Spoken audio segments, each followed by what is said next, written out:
everybody. Keith Engel here for TGI Sports Talk's College Football Huddle. We welcome everybody in tonight. We got a lot to talk about. We'll have Jim Biringer in at maybe 7:30, to talk a little bit about last week's games, this week's big games. Have I even spelled out this week's big games? I have.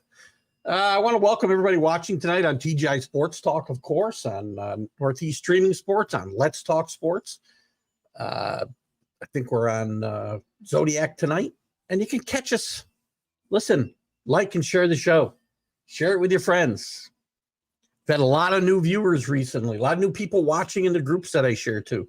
You'll be able to watch it on all the Facebook groups, sports groups that I belong to, the college football groups I belong to. Thank you to them as well, because they give me a lot of support. So we'll welcome you all in tonight. And hello to our own, probably won't see this, but want to keep Dan Harris from Let's Talk Sports, formerly from Let's Talk Sports. He stepped away, as we know, but let's keep Dan Harris in our thoughts and prayers, as I have promised him he will be part of this show forever. So anyway, got a lot to talk about. I got a lot of questions, man. You know, a lot of things going on. Notre Dame can't count.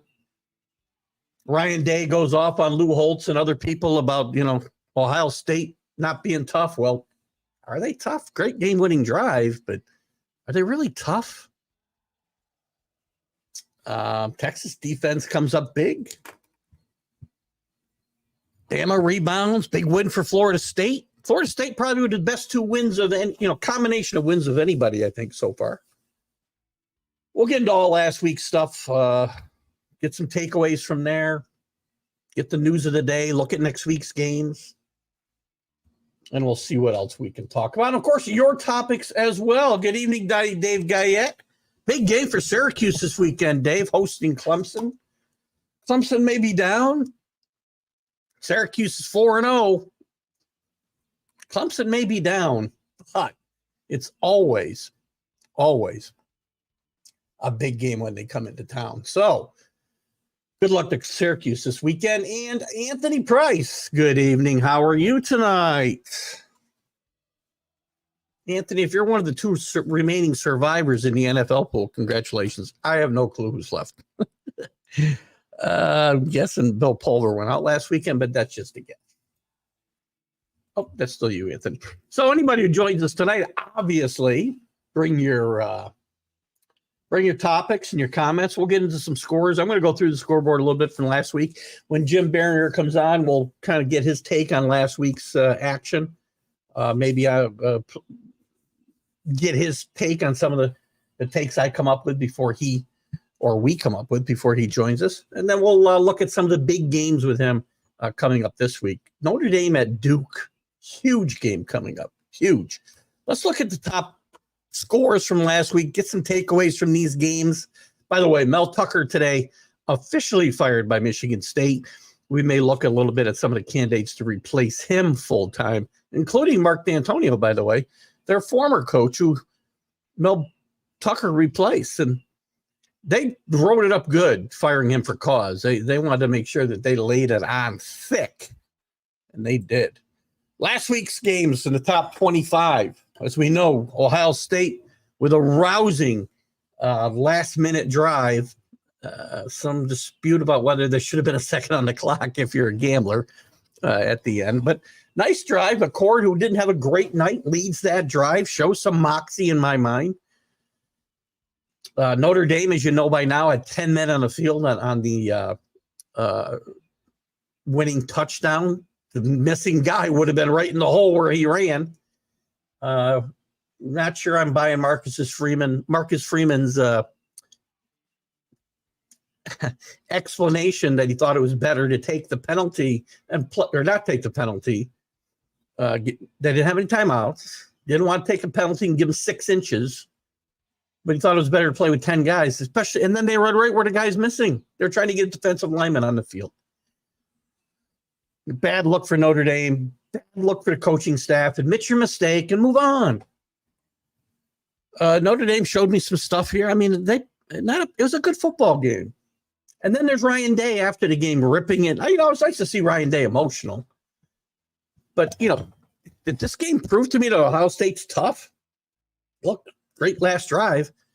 Why are you running sweeps on 4th and 1? You should have cost yourself the game. Tough teams just pound out a yard. God. Anthony thinks South Carolina will knock Tennessee out of the poll. Possible. It's possible. We'll get into that game. South Carolina is so hard to predict, Anthony. Spencer Rattler is so up and down. They don't beat good teams. Tennessee may not be a good team, though. We'll see in the results here. Let's just recap these games quickly, and we'll talk some more about last week's takeaways and get into this week's games as well. Miami 41-7 over Temple. I'm going to go around the conferences a little bit if we have some time later, too. We're starting to get into the point where some of the teams have played 3 games in some cases, conference games. Others are still getting started and ramped up. But Miami, 4-0 overall, 1-0, I think, in the ACC. Miami, Duke, Florida State, North Carolina, maybe in charge. Duke runs the table. Duke and Florida State's going to be a huge game. Duke could win this conference. Duke could be a playoff contender. Coulda, woulda, shoulda. Georgia wins 49-21 over UAB and Trent Dilfer. Nice win for Georgia. Georgia is the number 1 team. Another topic to kind of jump into tonight if you want. Is Georgia the best team right now in the country? Or are they just the number 1 ranked team? Hard to tell. They're number 1 in my mind until they lose. I've already gone on record as saying that I think that they will three-peat. Told somebody changes my mind. Michigan with Jim Harbaugh back on the sideline. Big celebrations. Nice game for Corum with 2 touchdowns. A so-so game for McCarthy, but they beat Rutgers 31-7. No surprise there. Rutgers whippings in the Big Ten will start. Texas with a nice defensive performance, 38-6 over reeling Baylor team. Dave Aranda may be in trouble there. Aranda may be in trouble there. Texas, though, showing some defense. Some teams that don't play defense. I didn't give that as a takeaway from the Ohio State game. Great defensive effort by Ohio State. Ripped for their defense in the last several seasons. Great job by them Saturday night. Florida State, as we said, beats Clemson 31-24 in overtime. Some mistakes on the Clemson sidelines. A lot of coaching faux pas this weekend. Dabo Sweeney, did say after the game the coaches have got to do a better job. In overtime, they gave him a pass run option on 4th and 1. But on the sideline, he's kind of throwing his quarterback under the bus. Holding up 1, like I need a 1 yard. What are you doing, dude? John Gonzalez. Good evening, John Gonzalez from the Sports Authorities. Guys, get over there to the Sports Authorities if you haven't already. John's all over those Buckeyes. Listen, nice game. Are they tough, though, John? And I'll go through some scores. You can bring this up. One of the topics I brought up earlier, or at the top, Ryan Day went off at the end of the game, very passionate in his interview on the field after the game, going after Lou Holtz. Keep Lou Holtz off TV, please. Great coach in this time. Keep them off. Keep them with their microphones. Anyway, Ryan Day saying, we proved everybody wrong. We're tough. Are they really tough? It's a great game-winning drive, but why you running sweep on 4th and 1 on the previous series makes no sense. Tough teams don't do that. Tough teams pound out the yard and move on. So a little food for thought there for you guys. USC rolls over at Arizona State on the road, 42-28. Big matchup, 9 a.m. Pacific time start for USC at Colorado on Saturday. They took their lickings, which we'll get to in a second. Not a great defensive performance again for USC. A little bit better, but not great. Great defensive performance by Penn State, but then they played an Iowa team that's running an offense out of 1986. Brian Ferentz is really going to be in trouble. He needs to average 25 points a game. This shutout will hurt him and win 7 games. Iowa, and here's the thing, Iowa stinks, but they'll be rejuvenated as they start playing the Big Ten West schedule, and they look really good, and we'll start talking about how good Iowa is again. They are not good. Their defense is really good. I saw a good question today. What would happen if Iowa and USC were to play in a game? Last time they played, Iowa scored like 48 points. So it tells you how bad USC's defense has been. Washington rolls again. 4 straight blowouts. Gave up a few points to Cal here. 59-32. Washington might be the best team in the country. Oregon goes, as we said, lots going on here. Dan Lanning goes off in his pregame speech to his team, but not soon enough, though, so it can be bulletin board material. Really lays into his team and Colorado and Deion. Look, nobody's wrong in this situation. Deion's doing the things he needs to do for Colorado to get that exposure, to raise the profile of the program. And Dan Lanning's well within his rights to be offended that the rest of these teams in the Pac-12 are not being looked at. But they got their comeuppance, big loss. I believe his son, Shedeur, went to the hospital after this game as well. And probably Colorado's going to get taken to the woodshed again this week against Colorado. Utah, very quietly, 4-0. Good defense, good quarterback. Great quarterbacks all over this conference, by the way. They haven't even got their number 1 quarterback playing yet, Cam Rising. And their quarterback, Johnson, leads them to a 14-7 win over UCLA. UCLA falls out of the poll this week. LSU with a close win, too close at home against Arkansas. Alabama rebounds against Ole Miss. Lane Kiffin cannot get a signature win. Yap. I like Lane Kiffin. I think he's a really good coach. Sooner or later, you got to get a signature win. He does not have one yet. Washington State with another great win. 2 wins now so far over top 25 programs, with a nice win over Oregon State, holding off a really strong late rally by Oregon State, 38-35. Their coach Dickers also had some interesting remarks about Washington State being left behind, taking exception to something Lee Corso said. I think taken out of context on ESPN's Game Day.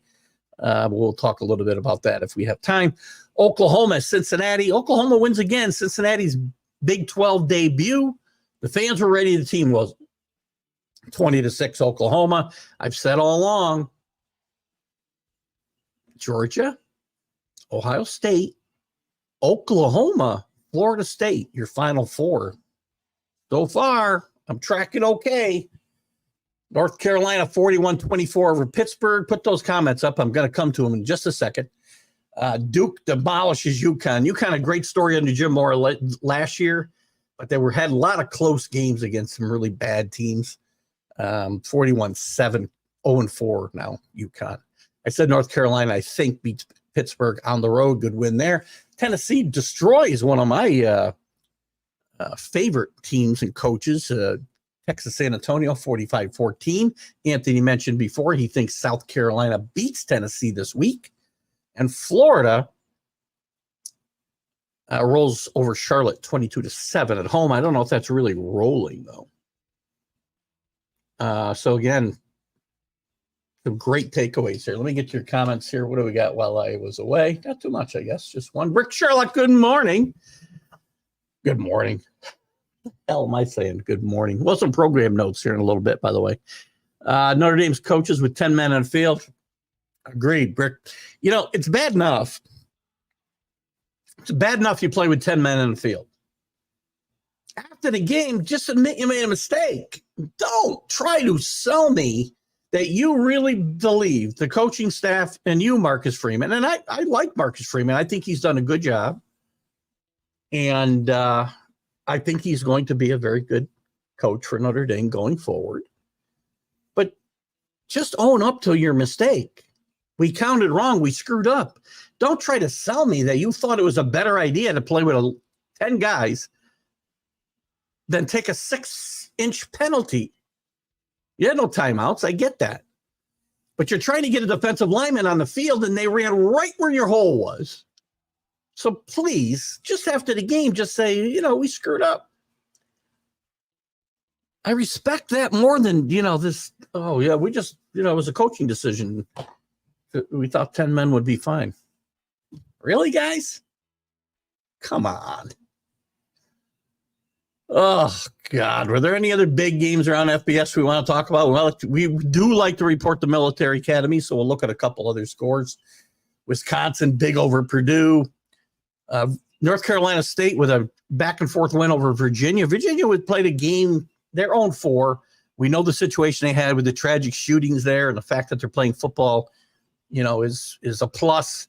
Haven't played well. Good showing here against a decent North Carolina State team. Boise State gets a win on the road against San Diego State. Air Force, who we mentioned, playing really good football, by the way. Mountain West, I say all the time, highly underrated. Highly underrated. 45-20, they win at a league game at San Jose State. We talked about that. I know we had a few other games I want to look at here. Where are you? I guess this is all the top 25s again. Auburn loses to Texas A&M, but Texas A&M loses their quarterback for the season. Jimbo Fisher gets a much-needed win and a pretty impressive win. Syracuse beats Army 29-16. Nice win for Syracuse, 4-0 over Dino Babers. Big game for them. Clemson might be down, but they're coming to the Carrier Dome, or whatever we call it these days. Is it still the Carrier Dome? I mean, Syracuse beat them here not too long ago in the Carrier Dome when Clemson was really good. Schrader played really well in this game again, I think. Army 2-2, working on a new offense. Kentucky wins over Vanderbilt. They're 4-0. They got a big game this weekend we'll talk about. SMU, TCU, 34-17. TCU has rebounded with 3 wins since losing to Colorado. All of those wins will make that win for Colorado look better, though. The more they win, the better for Colorado. Any other interesting games? Maryland destroys Michigan State. We talked about Michigan State finally officially pulling the trigger on Mel Tucker and really laying it on thick as far as the ridicule, and I'll look for some of the comments later. The show cause is really laid on pretty thick, and Mel Tucker's going to fight this, but he's going to have a hard time. I'm sure there'll become some kind of settlement at some point. Nebraska gets a win to go to 2-2. They beat Louisiana Tech at home 28-14. Kansas, big game with Texas this weekend. Wins over BYU, a nice win in the Big 12 for Kansas. BYU was previously undefeated. By the way, watch BYU this weekend. They've got Tennessee coming across. They've got a 10:30 Eastern time start, but they're also, I think, crossing 2 time zones, Cincinnati. So it's going to be a little tough for Cincinnati in BYU in Provo this weekend. You want to bet a game? We'll see what the spread is on that game. Excuse me. Get this. I need this to be muted. Okay. Possible really good bet. BYU. We'll look at the spread. And why can't I get that volume to stay up, man? Let me turn it down this way. All right, there we go. West Virginia over everybody's Cinderella. Not everybody's. A lot of people Cinderella before the season, 20-13. West Virginia 3-1. Old Dominion. That's not a big game. Oklahoma State loses again. They lose to Iowa State. Both teams 2-2. Gardner-Webb, everyone wants that score. Sorry, East Carolina whoops up on them. Liberty 38-6 over Florida International. Georgia, Wake Forest. Wake Forest loses its first game of the year to Georgia Tech, an improved Georgia Tech team. Bad loss at home for Wake Forest. Probably next week we'll try to get Larry Sorensen on to talk a little ACC and Wake Forest football. So much going on there. I love the ACC. I really believe a playoff team comes from the ACC, and I think it's going to be Duke or it's going to be Florida State. Now, I'm a Miami fan, so I'd like to see the Hurricanes sneak in there. We'll see if that can happen or not. Should be a good race, though. Remember, no divisions this year. Best two teams will play in their championship game.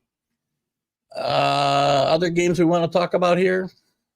Memphis gets beat by Missouri. Missouri sneaks into the top 25, undefeated, 4-0. We called an upset with Missouri over Kansas State 2 weeks ago.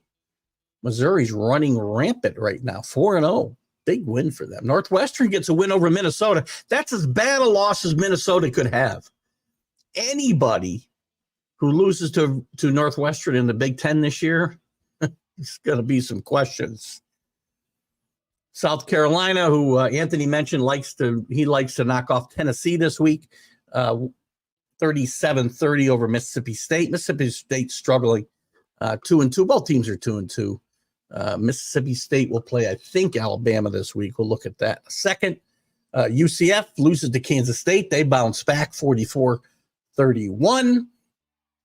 And I think that's really all the games I can. Fresno State wins 53-10, and they move into the top 25. And we'll look at that top 25 right now to see what the changes are. There's a few changes. We got some stuff moving up and down. First three teams, still the same. Georgia, and I mentioned earlier, Rick, I don't know if you were here, the question remains, and when I say this, remember, I'm still on record and still on board. Georgia's the favorite to win it all, in my mind, and get that 3-peat. Second in history, depending on how you're scoring at home. But are they the best team in the country right now, or just not ranked number one? That's a big question, and it'll get answered in the next few weeks for sure. But they remain number one, still with 55 first-place votes. The first-place votes were spread out over 6 teams this week. Michigan gets 1. Texas gets 2. Ohio State gets 1. Florida State gets 3 in the 5 slot. They lost a spot in the poll, but got 3 first-place votes. And Washington gets 1 at 7. Washington, here's the thing. Of all these teams, let's go through this real quick, and I want to talk about the wins. We'll just talk about the top 10 for now. As I said, the first 3 spots the same: Georgia, Michigan, Texas. Ohio State moves up 2 to number 4.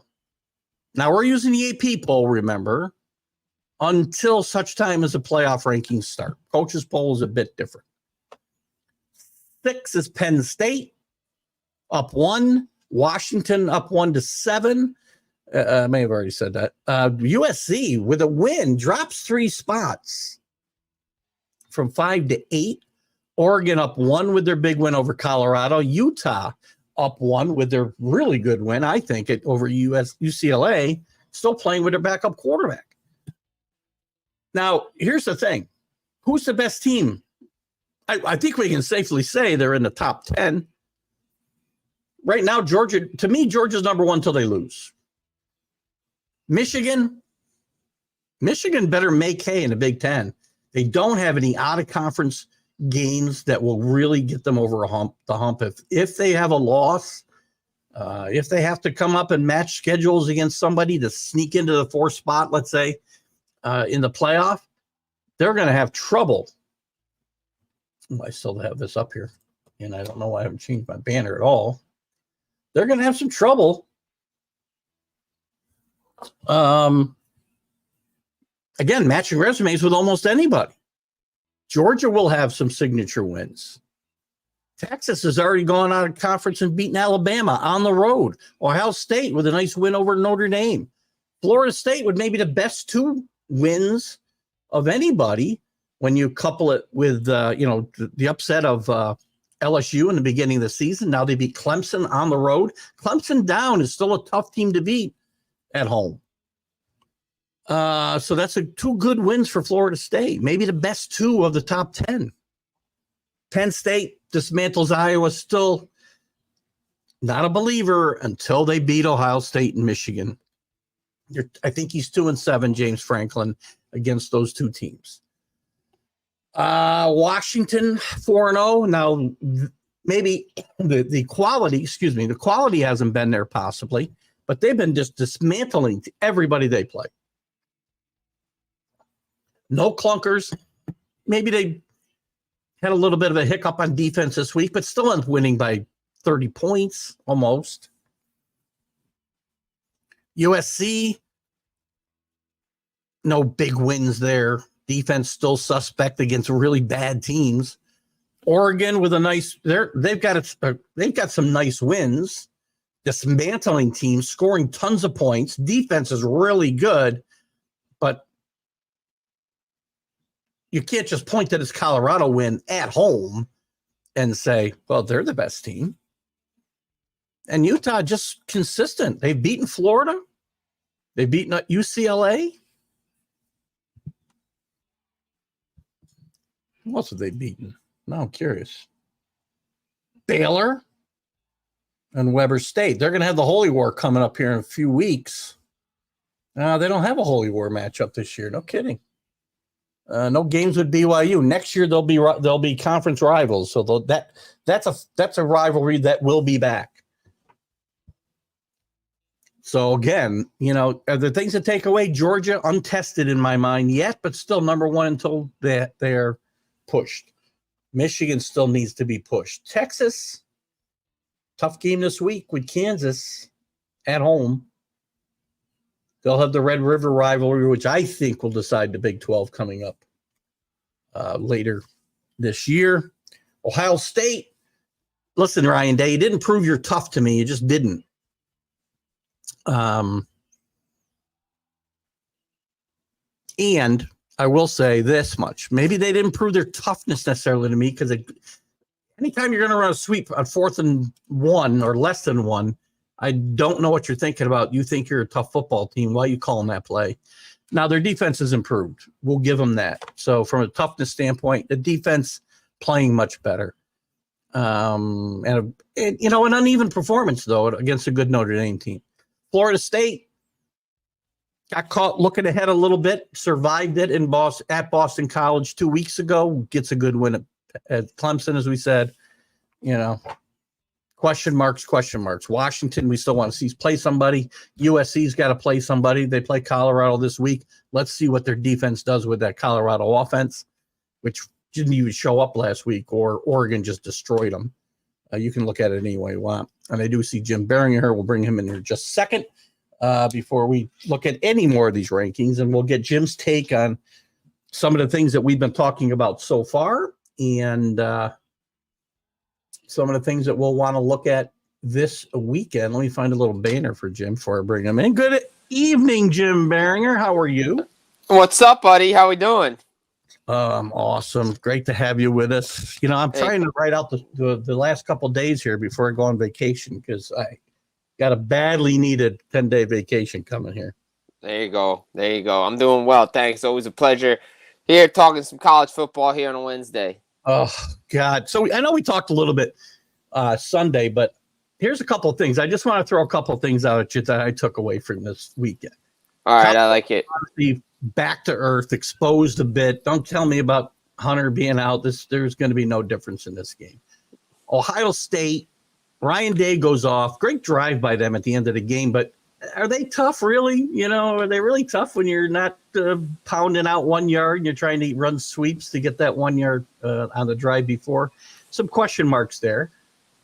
Texas defense, I'm kind of impressed with what I've seen there. We all know what they can do on offense. Defense has been a problem for them. And I'll give Ohio State credit for their defense being improved. I'm just throwing some things out here that I've talked about, and we'll get into all of them. Georgia, still number one, still my favorite to win. Are they the best team right now or just ranked number one? And I'll throw you one more thing. That's it for now. Let's I'll add one more in there for you. Yeah. Don't sleep on Washington State. their coach had his own remarks. And again, some of these coaches, Yeah. went off on poor Lee Corso, who was taken out of context. He said it was the Left Behind Bowl, meaning he didn't disparage Oregon State and Washington State. He was just saying, they didn't get taken with the rest of the teams elsewhere, and the coach took a little umbrage to that. So, but that's a good football team. It's a really good football team. It's a really good football team that's going to be dangerous to play coming down the stretch. They let Oregon State come back there in that game, but they held on at the end. So Cam Ward, we said in the show last week, if Cam Ward protects the football, they would win this game. Yeah. I mean, look, you look at the big weekend, right? You look at it. You look at the games, obviously. You look at Ohio State and Notre Dame. Take away from that, Ohio State's defense is vastly improved over what it was the last couple of years under Ryan Day. I think the way they were able to stop Sam Hartman, and Sam Hartman's going to have some trouble this weekend with Duke. Are they tough, though, Jim? Are they tough? You saw the rant he gave. We're tough. Everybody says we're not tough. Coaches don't listen to the media. Okay, all right, really, okay. Because if you didn't, you wouldn't care what Lou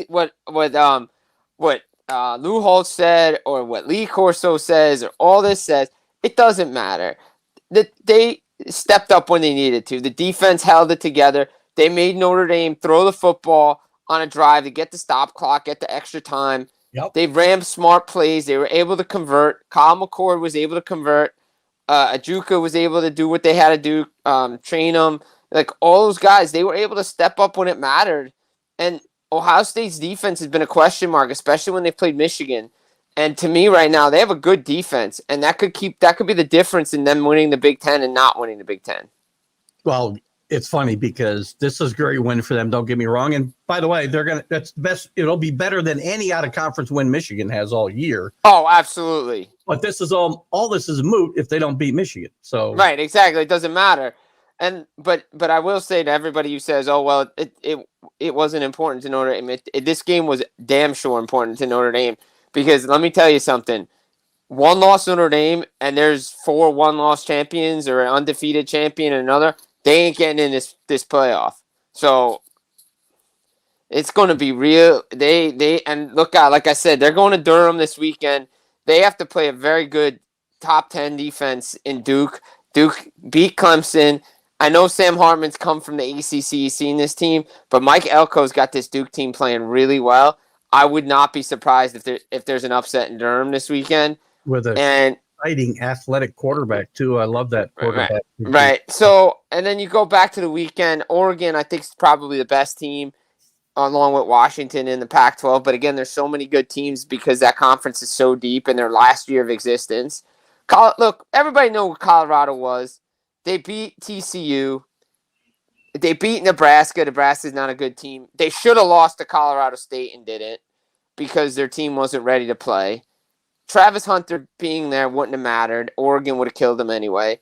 You go play USC this weekend. Look, USC's defense, as much as they give up points, they get to the quarterback. And they've been sacking quarterbacks lately. So Shador's going to be running for his life again. And listen, if USC plays a good defensive game, they may want to play all their games at 9:30 Pacific time. Yeah, I know, exactly. I think that's going to be a slow start for both teams. Yeah. It's only 10:30, I guess, for Colorado, but it's only an hour difference, really, I guess. Well, go back and watch the Nebraska game because it was the same time, and they got off to a slow first. The first half was not good for Colorado, and then they started to explode in the second half. But USC's team is just too good. They got too many weapons. Colorado's defense is just not that good, and they'll be 3-2 after this weekend. I just don't see Colorado winning. I still think they're at best 7-5 once it's over. So yeah, I mean, another takeaway from this weekend, you go to the SEC. Alabama, they are what they are, right? They're going to rely on their defense. Jalen Milroe is going to make a throw here or there, but Lane Kiffin just can't beat Nick Saban. Lane Kiffin doesn't win big games. I mean, like Kiffin. I like him a lot, but he's got to. If he's going to talk, he's got to get a signature win somewhere along the line. And that would have been the game. He had a chance to give the knockout shot to Alabama and didn't do it. I think Nick Saban's really going to kind of turn back the clock a little bit and get kind of, as you said, rely on his defense. Don't turn the ball over. Run, maybe grounded, pounding a little bit more than we're used to. But I think you may see Bama return to its roots, and maybe their demise is a little overrated. Who knows? I don't know. I mean, again, Ole Miss got a big game this weekend with LSU coming to town. And so I was doing some research for this game because I put it on my games to watch on full press coverage. Mm-hmm. The last two times in Oxford, so in 2015, Ole Miss beat LSU, and then a couple years ago they did it again. They held LSU to 17 points. Interesting. So I'm just saying, if Ole Miss is going to win this game, they got to hold Jaden Daniels in check and that offense. And that defense didn't play well last week. They gave up big yardages, couldn't cover guys. And don't forget, Neighbors is there. Malik Neighbors is going to have a field day down there. So I think LSU, and that knocks Ole Miss out of the conversation, and that's that for them. But, I mean, you think about it. Again, we talk about Pac-12. I still say it's the best conference going right now. And you have Utah and Oregon State Friday. Yeah, Friday night's the night for Pac-12 and Mountain West games. I mean, there's always some good games, it seems, on Friday night. But that's a huge game, especially for Utah. Yeah. Utah's played under the radar, really good football. That's a nice Last week was their defense is playing better than anybody's not named Oregon anyway, right, in the Pac-12. They haven't even had their first string quarterback play all year. And he might be back Friday. Yeah, I've been hearing that for he took warm-ups last week and didn't play. So if you're taking warm-ups and didn't play, you got to be close, right? Yeah. Yeah. Look at Utah. Everybody's talking, and as always, well, last year actually there was some hype for Utah. There was a lot of hype for Utah last year. Yeah, I got caught up in it and went away right after that horrible loss to Florida on the road. It wasn't horrible, but a bad loss. They lost the final. It was final play kind of deal. I guess I was thinking I had Oregon and Utah mixed up a little bit there, but they're under the radar. Everybody's talking about Washington. They're playing great football. They may be the best team in the country. You look again untested a little bit, but the scores are there. They haven't had one letdown. No. Games. USC obviously they're going to get talked about. Oregon off the big win against Colorado and just scored points like crazy. Yeah, what do they average, like 50 points a game? And Utah kind of sliding under the radar there. So. Hey, they've won the Pac-12 back-to-back years. This team they brought a lot of guys back, both sides of the ball. They're physical, they're nasty. DJ is going to have a time against this Utah team. You know, we talk about the quarterbacks, the great quarterbacks in the Pac-12. There's some really good coaches out there, too. Yes, there is very good coaches. Willingham is another guy. A guy's name never comes up when we're talking about great college football coaches. He's a great coach. Kyle Whittingham, right? Yeah. What else? So looking at the top 25, as I was talking about a little bit. Yeah.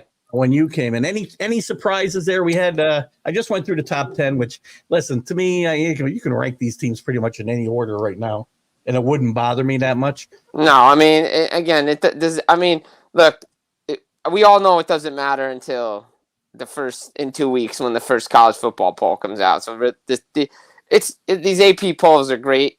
Now, we know who. Texas at 3. I mean, yes, Florida State won, but they dropped it. So that was kind of interesting, but Ohio State had a big win, so that kind of makes sense. Texas fallen 3 spots after a victory. Yeah, but they gave up a lot of points to Arizona State. So I think people just don't like their defense. As you said, it doesn't matter a whole lot. The top 10 isn't where I really focus because, like I said, they're all 4-0. You know, there'll be some one-loss teams in here eventually. Yeah, even LSU dropped a spot because of their win against Arkansas. To me, where it's important to look at the poll is where the teams are starting to get into the poll and then move up, into the teens and whatnot. Keep an eye. You want to keep an eye on Oklahoma and Duke and some teams that started out of the poll. UNC, Washington State, Miami. Oh, they're great.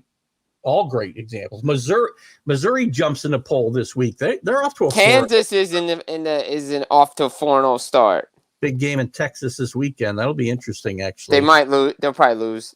We'll see how good that defense is for Texas, though, because Kansas can put some points Yeah, up. they could. This is, to me, we all talk about Big 12, no defense. I think we're going to see it this week. That'll be interesting to see. Fresno State's in there, 4-0. Fresno State sneaks in, and Colorado, UCLA, and Iowa all jump out. Listen, Iowa, that Iowa game, how long Kirk Ferentz, we talk about Brian Ferentz and his contract, and if he doesn't average 25 points, he's going to get fired. Well, how long is Kirk going to keep his job? I know he's an institution. He's probably the longest tenured coach in FBS 1A, I would think. But they're running an offense from like 1986 out there. They can't score no points. You can't keep doing that with the way the game's played today. No. I mean, even with a quarterback who's played in a playoff game, they still can't score points. So no, I mean, look, that bunch from like 14 to 18 will be interesting. We'll see how high like some of these teams go. I got to imagine if Duke beats Notre Dame, they're gonna jump. You would think. Yeah, teams that I would keep an eye on outside of, let's say, top 13 teams. Oklahoma, Carolina, I still am not crazy about. I'm not sure about their defense. Yeah. I would watch Oklahoma, Duke, even Miami. I know that's probably more of a heart than a head thing, but still 4-0. Hey, I mean, they got if they could beat Florida State and a couple of those teams in the ACC, they have a shot. I don't see anybody past that, though, really being a run at the top four. Those three teams would. No, and I mean, look, as we know Washington State, they're going to get tripped up. Wait, who? Pac-12, right? Well, yeah, they'll probably get tripped up somewhere. Yeah. I mean, Washington, Oregon, Utah, USC, somewhere along the way are all going to have a loss, potentially. It's a war of attrition in the Pac-12 right now. Let me take a quick look. I want to get your take before we go to the games. I want to get your take on, first of all, Michigan State officially fires Mel Tucker today, and they stupid. They laid it on heavy, by the way, for the show cause. As far as, let me use some of the wording they used was very interesting. His admitted and undisputed behaviors which brought public disrespect, contempt, and ridicule upon the university and constitute material breach of his agreement and moral turpitude. They're looking to get out from under a 10-year contract, $76 million or so here. There's a court battle coming here. Oh, Mel Tucker's going to sue him. So Mel Tucker's out, like it or not. There was rumors last year that they were looking for something on Jimbo Fisher to get him out of Texas A&M for cause, and nobody could come up with anything. Is Michigan State a good job? Is this still a good job? After this? Maybe. I mean, it's still an elite job. You're in the Big Ten.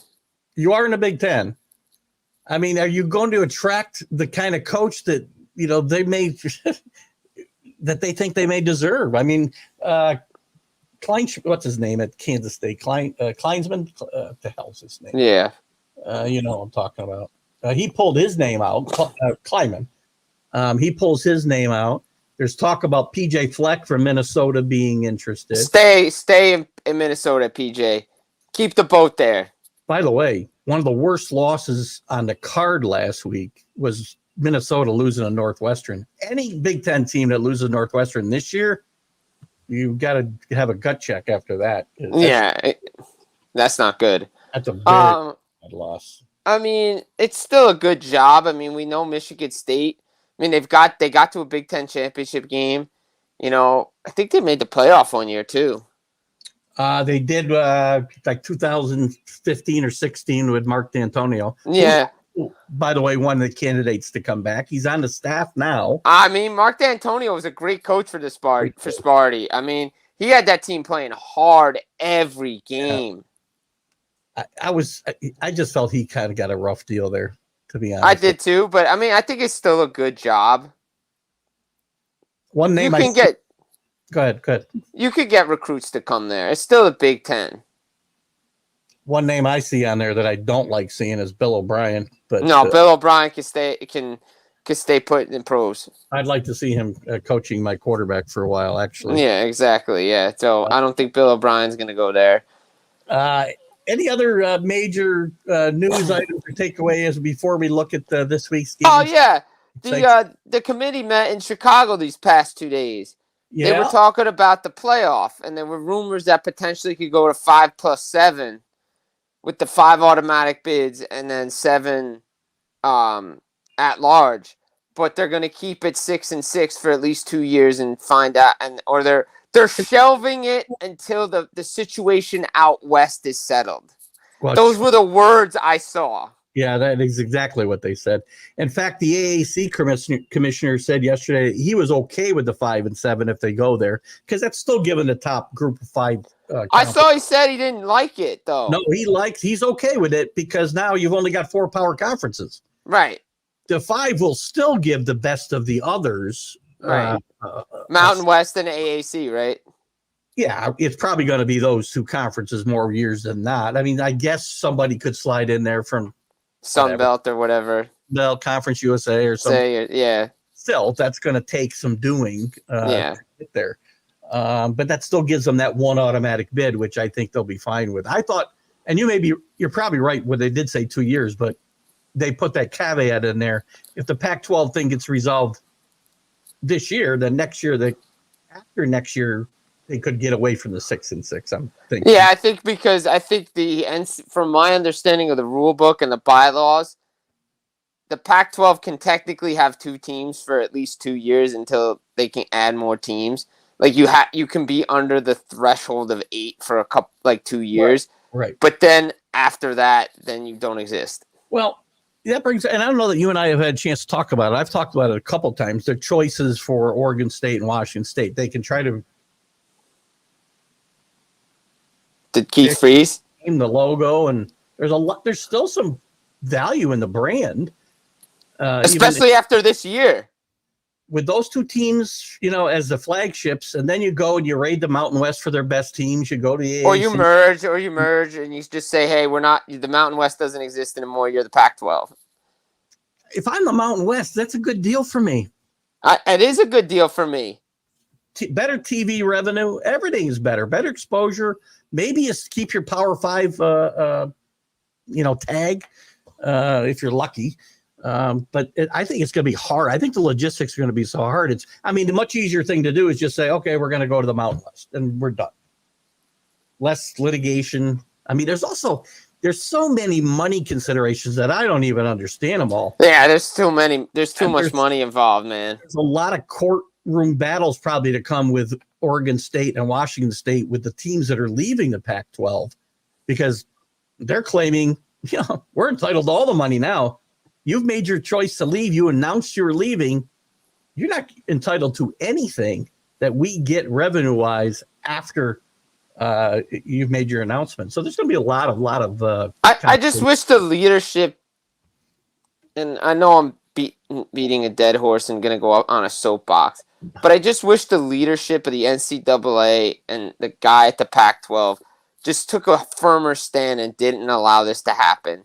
Because you ruined such a great conference. Yeah, listen, it was all about TV money. We know that.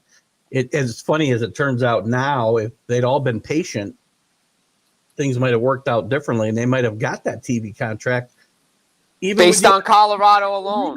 Yeah, even with USC and UCLA leaving, they still would have gotten a Big 12 contract, I think.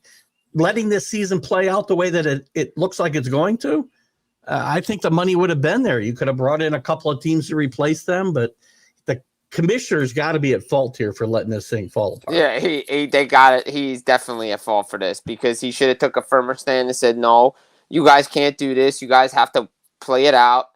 And they should have had a better deal in place like the ACC does, where it's going to be hard for those teams to leave. Yeah. Yeah.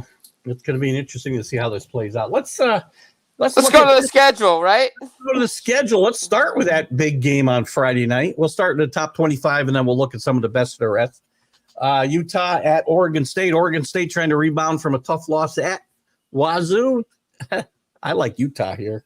I like Utah. I mean, they have Oregon State favored at -3. I don't know why, but I like Utah here. Still a good football team, but I like Utah until they lose here. And if Cam Rising plays, that line might even move a little bit. We'll find out. Yeah, but even if Nate Johnson's there, I still think Utah's the better team. Duke and Notre Dame. Notre Dame a 6-point favorite on the road against a really, really good, underrated Duke team. I like the points here a lot. I like the points. I like Duke to win this thing outright. I think they can win it outright as well. I think that I like their defense. I like their quarterback. I like their coach. That coach is going to have this team fired up. I know Notre Dame's coming off a disappointing loss. I know I love Marcus Freeman as a coach. He'll have these guys ready. But I've seen what Sam Hartman could do against good defenses. They didn't look. If Notre Dame was running the offense they had ran the 3 weeks prior, they should have blown the doors off of Ohio State, and they didn't. And I like a lot. As I said before, Riley Leonard is just he finds a way. He makes plays happen. There'll be plays that aren't there, and he just makes stuff up. I like watching this kid play. Me and too. Mike Elko is he'll be one of the guys mentioned for that Michigan State. He shouldn't leave. I think he's building something good at Duke. I would say the same thing. Penn State goes to Northwestern. This should be a blowout. That should be a blowout, easy blowout, man. That's easy money. I really don't want to hear much about Penn State until they beat Michigan or Ohio State. Ohio State, exactly. As we talked about, USC with a 9:30 a.m. Pacific time start for them at Colorado. I think Colorado will score more than 6 points this week, but I don't think USC will move to 5-0. Yeah, and I think So the thing is, it's all about the start. I think Colorado covers first half, but I don't know if they're going to cover 21.5. I might go crazy and take the over here, 73.5. Yikes. That might happen. That might happen. Colorado can score. Florida and Kentucky, interesting. Florida better than expected right now, 3-1. Kentucky undefeated. They're home here. Leary's played pretty well, coming from North Carolina State for Kentucky to replace Will Levis. UK is a 1-point favorite in this game. I like. So it's true pick 'em. Yeah. I think I'll go with Florida on the road. You're gonna take Florida. I'll take Kentucky in this game. Georgia, still untested. They're 14.5-point favorite at Auburn. Auburn didn't play well against Texas A&M last week, and I don't think they should blow them out. They should blow them out. It's going to take Hugh Freeze a little time to get things straightened out, I think. Georgia should win easy. Michigan goes to Nebraska. Michigan untested. Yeah, Michigan should win. Still not showing much, even though they got a win at home last week to go to 2-2. Michigan. Kansas at Texas. This will be a fun game to watch at 3:30. 16.5 points. That's a little high for me. For me, it is too. The Texas defense played really well last week against a bad Baylor team. Kansas can score points. I think they've been averaging 37.5 points. I think Texas wins this game, but I think it's less than the 16.5. I think Texas wins, but it's gonna be a shootout.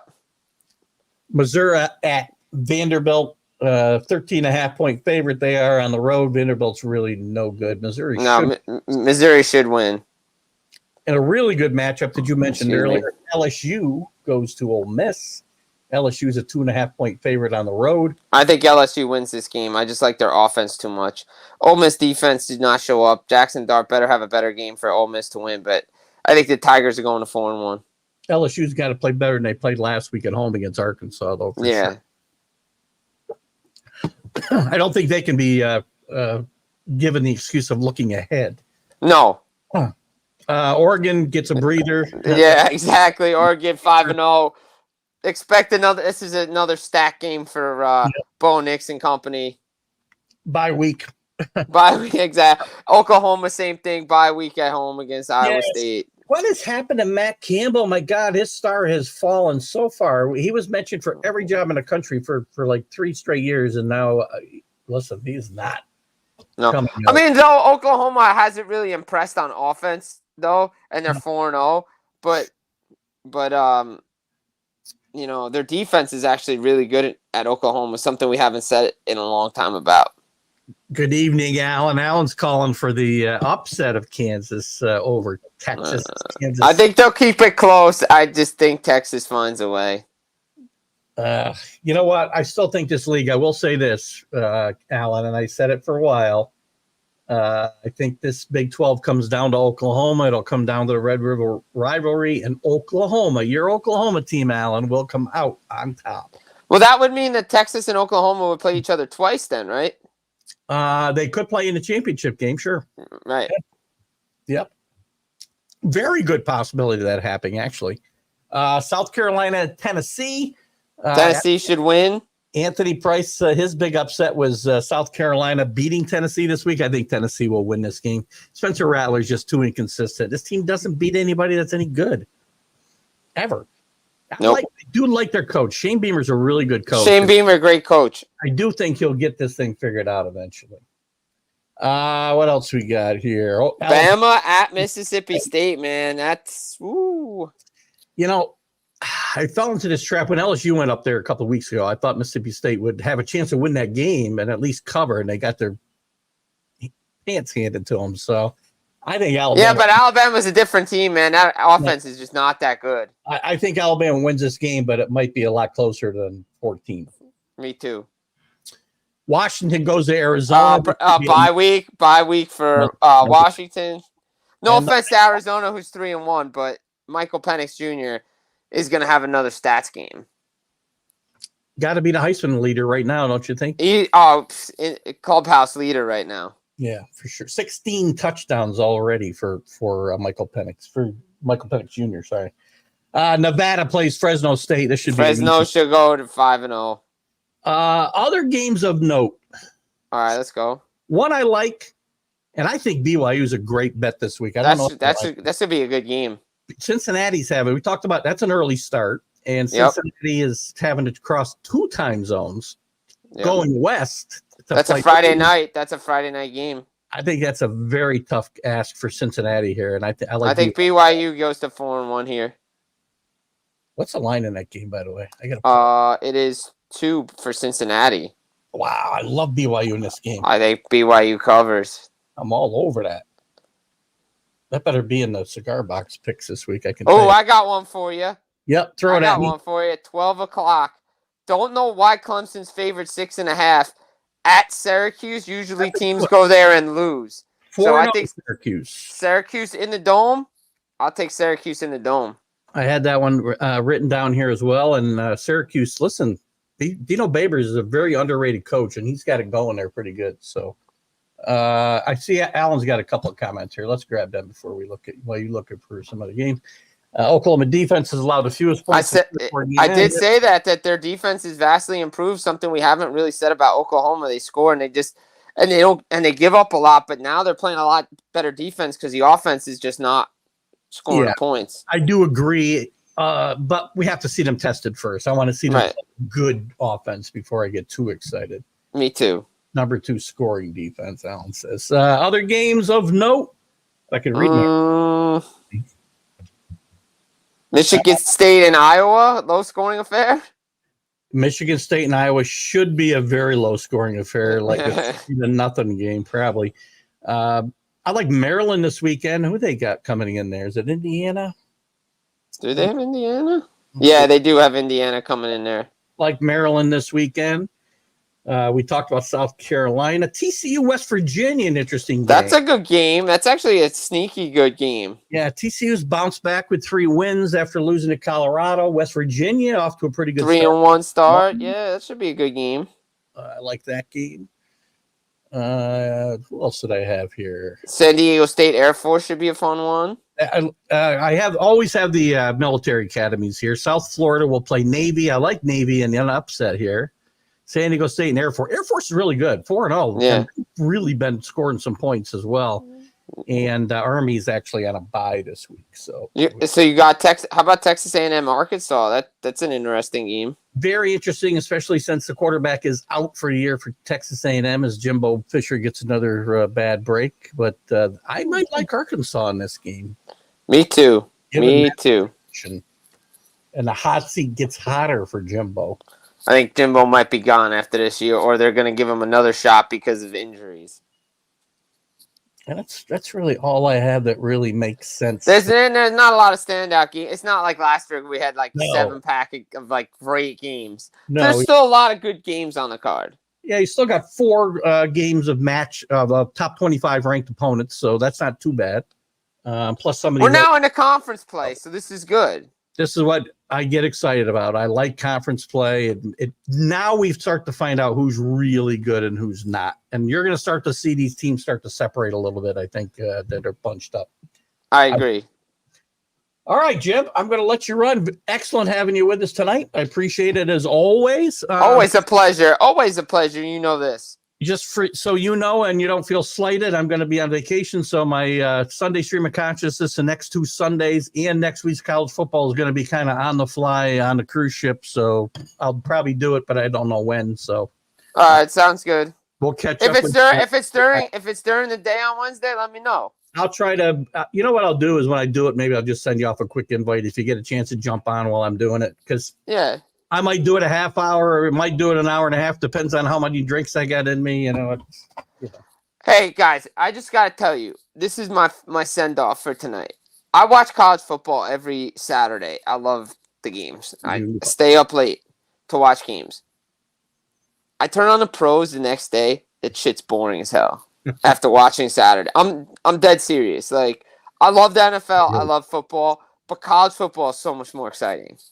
I have a hard time I watch my team, and I have a hard time watching any other games. I really do. It's very, very tough to watch. It's so exciting, so much fun. There's even some games tomorrow. I saw that. I think Action's starting or whatever. Or there's some games tomorrow. Starting to get those early week games now. Yeah, MTSU, Western Kentucky, Temple, and Tulsa. Like you get some. I mean, like they're not household names, but I mean, yeah, I'll throw it on for a little bit. But I actually won't throw it on a little bit. I'll have to catch the highlights. I forgot I'm going to the Devil Ranger game, preseason action. So that's your number one priority. Yeah, exactly. So, but that should be fun. But always a pleasure to be in here talking college football. Excellent. We'll have you back, and I'll send you an invite if I think of it. And again, these things are on the fly for the next week and a half. But we'll get you if we can. If not, we'll catch up when I get back. Sounds good, brother. Thank you, Jim Biringer. Have a great night. Have a good night, and don't forget, fullpresscoverage.com, the games of the week. Check it out. Check him out. Check his stuff out on LTS, too. Very good stuff. Thanks, Jim. Bye, Keith. Great stuff. Thanks, Jim. Again, check his stuff out, as he said, on fullpresshockey.com for the hockey stuff. Check him out on LTS, Let's Talk Sports Network, for everything else. I mean, Jim's not a one-trick pony. Hockey's his paid gig, if you will, I guess, but the man knows his stuff when it comes to college football and sports in general. We love having him on. So what do you got here? What do you got, Rick? The same holds true for college. Yeah. College basketball, I would say the same holds true for sure. Maybe even more so in my mind, Rick. You know what? It's funny. As I sit here thinking about it, and Jim was saying that, I've often defended the NFL more than the NBA, but I do find myself, if I turned a game out, like I watch a Patriot game Sunday, if I didn't see another game the rest of the weekend, I didn't care unless I had a bet on it. You know, that's also got me watching games. College football, I'll bet a game I bet. I'll watch a game I bet. I'll watch a game I didn't bet. It's a lot of fun. So anyway, we're going to take a quick run around the conferences here. Guys, any topics? Alan, if you're still with me, we can talk about the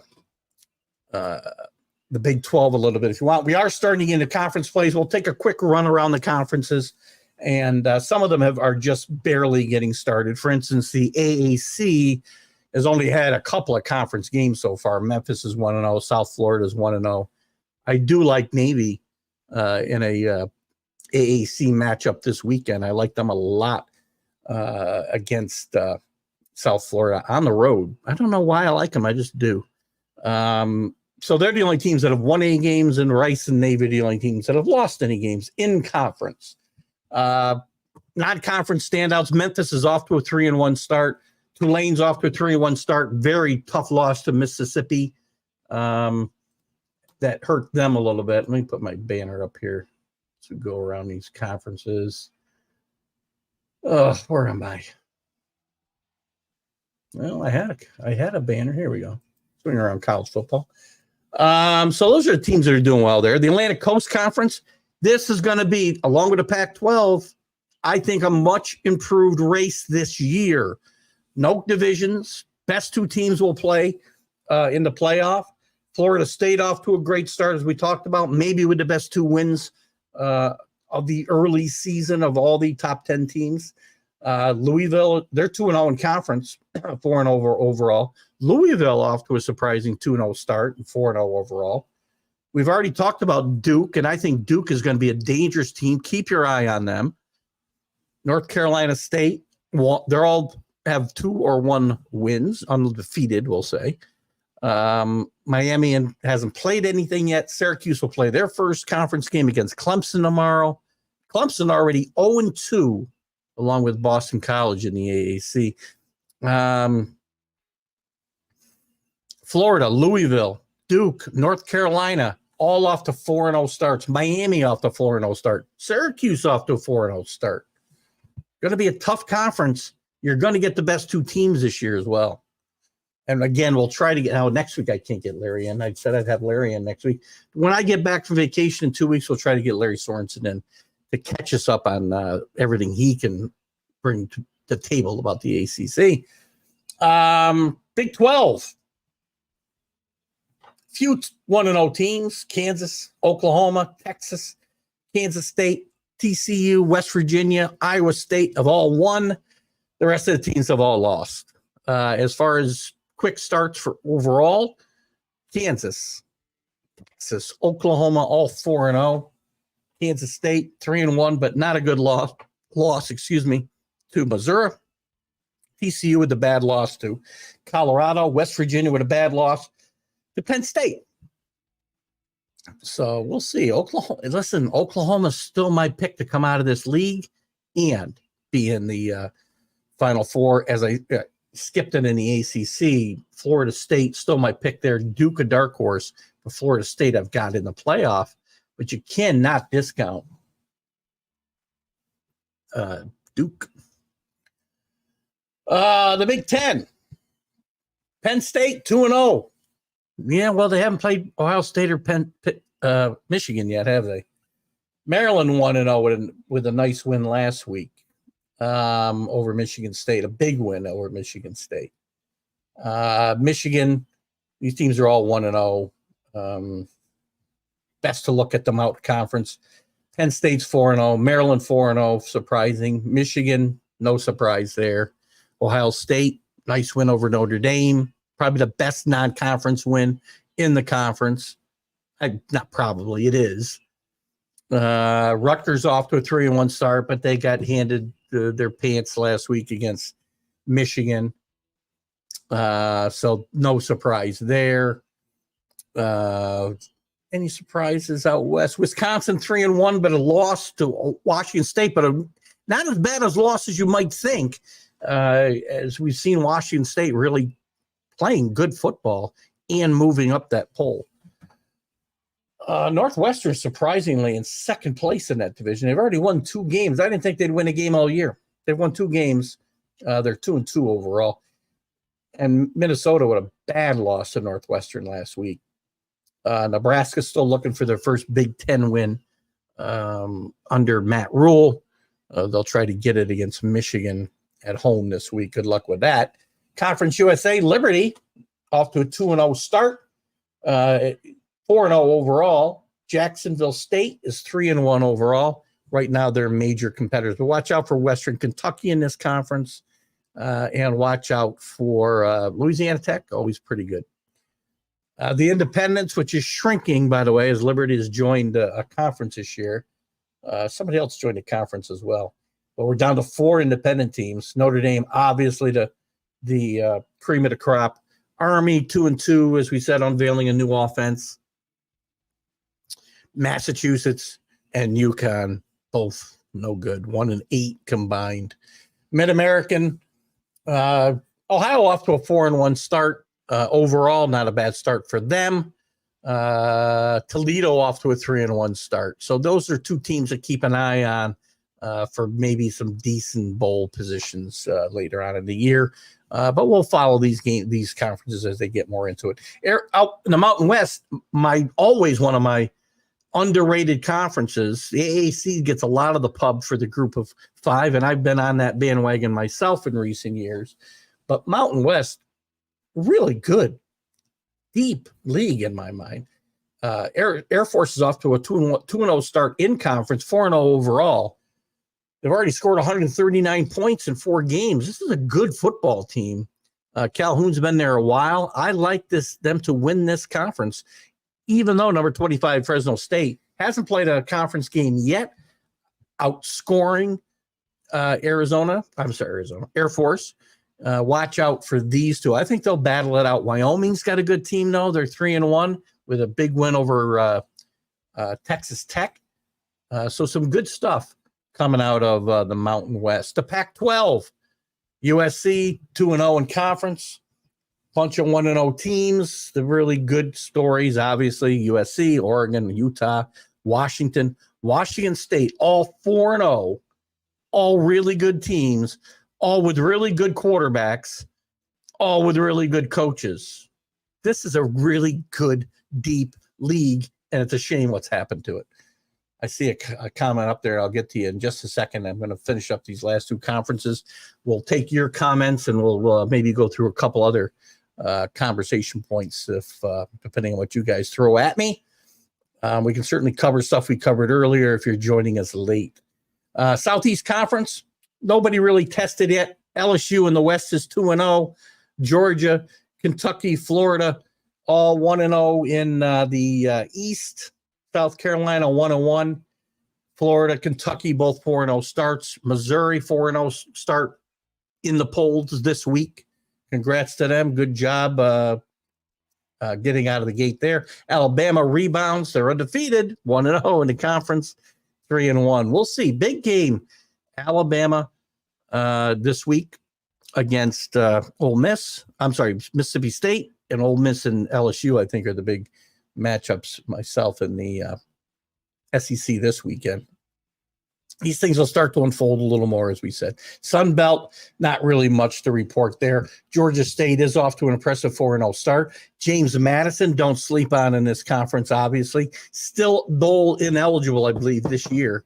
And James Madison is also 4-0. So keep an eye on that. And Texas State, by the way, has already got a win over Baylor. So a win over a power conference team, if you will. Brandon. Hello, Brandon. How are you? If you want more views, you must upload shorter clips. Good information. Thanks, Brandon, except I can't do my show in 10-second intervals. I'm not necessarily interested in 5,000 views. This show gets, 2,000, about 2,000, between 2,000 and 3,000 views between all the platforms. I'm not Joe Rogan. I'm not out there for the people with short attention spans. But I appreciate your input, Brandon. Thanks a lot. We could chop this up. I don't have time for that. I've got a real job. If somebody wants to come in and produce this show and chop it up into 10-second segments for TikTok, well, then God bless them. And I do a vlog now and again, which I have not done in a while. I'm trying to get back into doing it. Maybe something while I'm on a cruise ship will get me after I've had a few to chat about.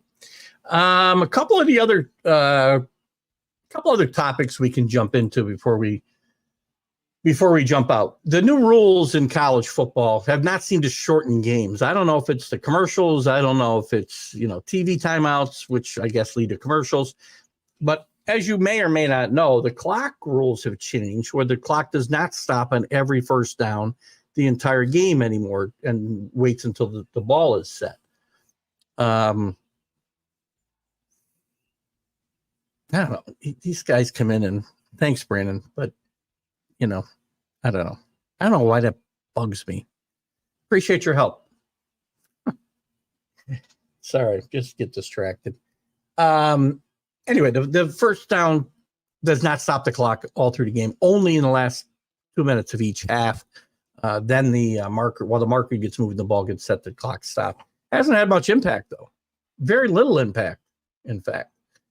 So I don't know. I think it's impacted games because I still think coaches aren't quite sure how to react to that. I think you saw, like I would, if I was Notre Dame, I think I would have run the football to run the clock down further. I still think coaches are unsure how to manage the clock outside of that 2 minutes. You get inside of 2 minutes, it's just like it always was. But I think they're unsure because to me, inside 4 minutes, inside 5 minutes still has a lot of impact and clock management in a lot of these games. I think coaches are still adjusting to the new realities. Sorry. Sorry, but I forgot that. I apologize. My voice is wearing out a little tonight. Where are we? Let's look at some of the questions from the mailbag here. Is Marcus Freeman in over his head at Notre Dame? Look at,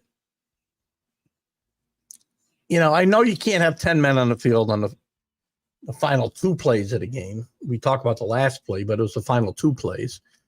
I do think it was bad clock management, throwing the ball on their last possession and try to run the clock down more. But I think Marcus Freeman's done a really good job at Notre Dame for the most part. They got off to this god-awful start last year, remember? He rebounded that team. That team could have gone in the tank at 1-3 last year. They finished 9-4 overall. Did a great job. Got to a decent bowl game. They didn't win. But well, maybe they did win. Sorry, they did win. They beat South Carolina, right?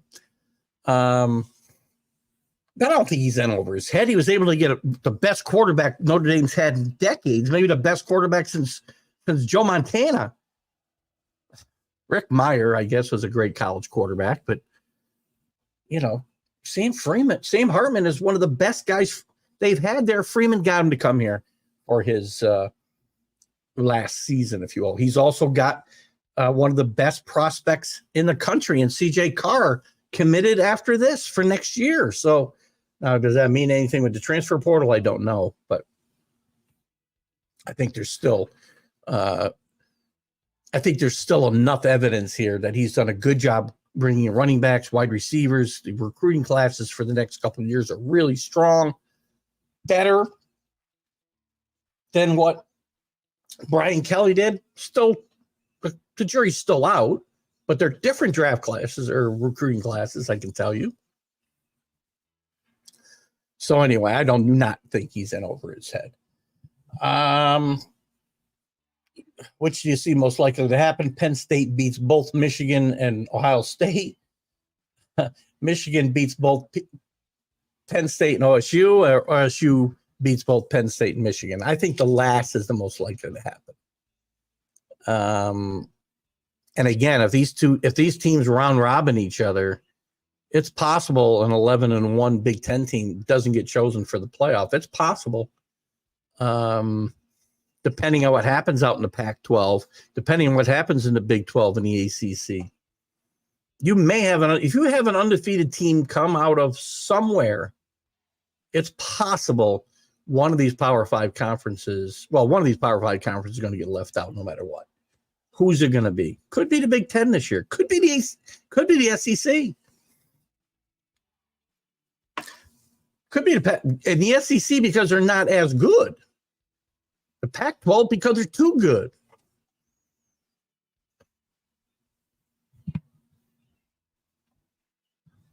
So anyway, of the teams running the table against the others, I think Ohio State would have the best shot there myself.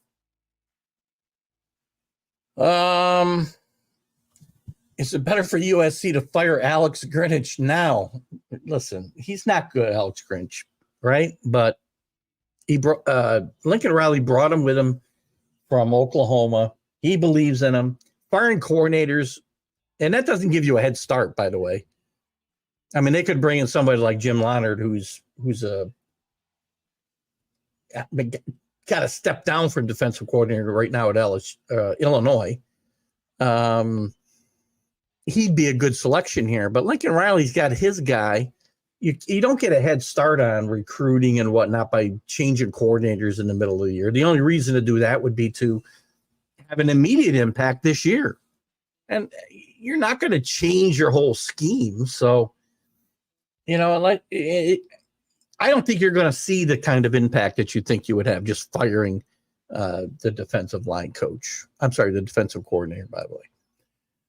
Which team, we talked about this before, which team would you rather be? USC kicking off at 9 a.m. Pacific time or against Colorado, or Cincinnati kicking off at 10:15 p.m.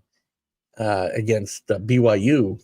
I did mistakenly thought this game was at 10 o'clock Saturday. Good thing, because I like BYU a lot. I would have missed my bet. I think this is harder for I think this game is harder for Cincinnati because they're also going 2 time zones west.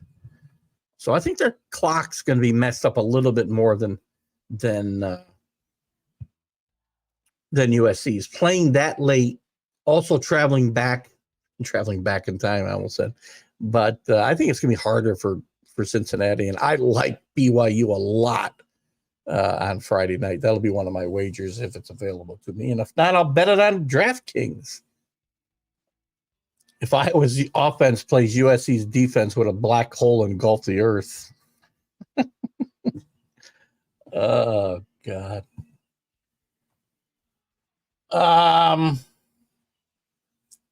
Should we admire how Jake Dickert is shoving in everyone's face the fact that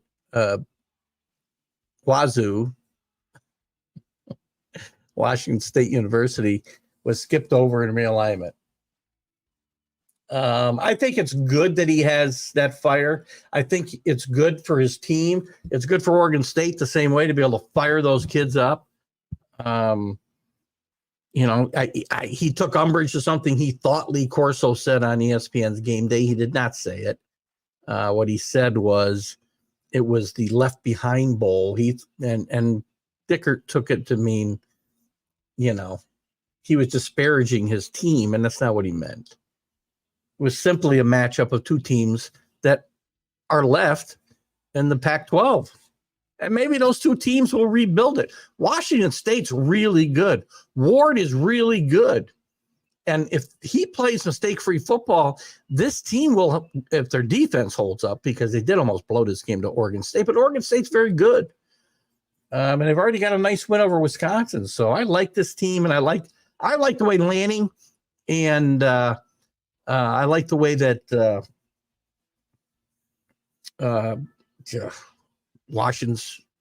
Oregon State's coach's name is escaping me, but Dickert, I like the way they're handling their situations. I like the way Oregon handled the situation with Colorado last week. Lanning didn't give him any bulletin board material, but he still fired his team up, talking about we go for wins, not clicks. Even at halftime, firing his team up, saying we're not done. So I like the way they've handled themselves, and I think they need to keep it going. Rick Sherlock, keep us posted. I will do my best to bring extra money for jewelry. Oh, God. Thank you. I'll try to win some playing Texas Hold'em. And we'll buy jewelry that way. Or it'll cost me twice as much. But I will keep you posted, Rick. Right now, since we have a minute, I think what I'll do is give you a little update on shows. So the next 2 Friday mornings, 8 a.m. No, are you serious? I will this Friday. I'll probably get on with Mac and Jack at 9. I've got to run an errand. First thing in the morning, got to get the cat to the cat hotel for the next 2 weekends. And then I'll do the Major League Baseball update on Friday. Sunday, the next 2 Sundays, we will not be on live at 8:30 most likely, but I will try to come on do the Stream of Consciousness probably from the ship before we sail on next Sunday. We're traveling Saturday. We'll be on the ship early Sunday morning. So I'll try to do the show at some point, maybe 11, 12, before I get into the alcohol too much. Got a big game with the Patriots and Cowboys to watch at 4:30 as well. So I'll keep you abreast of the Sunday games or Sunday shows. This show next week, I will try to get out sometime Wednesday. But I'll post something to keep an eye out. I'll try to post something before I go live. It's hard because I never know when the internet's going to be good or when it's going to be bad. So we'll do the best we can to do it from the high seas, if you will. And, we want to bring you the shows and have some fun, but we want the quality to be at least decent as well. So with that, and by the way, my best wishes and prayers are going out to my good friend Dan Harris out over there in the UK. You stay strong, my friend, and you will always be part of this show. What else? I think with that, we'll sign out. You guys have been very good. Thanks to Rick. Thanks to Anthony, Alan. Who else came on? Brian, thanks for your comment. I know I forgot somebody. Thanks to Jim Biringer from Let's Talk Sports and also FullPressHockey.com. And guys, we'll be back when we can be these next couple of weeks. We'll see you Friday with the Major League Baseball update. And from there, I'll keep you posted. Have a great weekend, guys. Have a great couple of weeks while I'm away.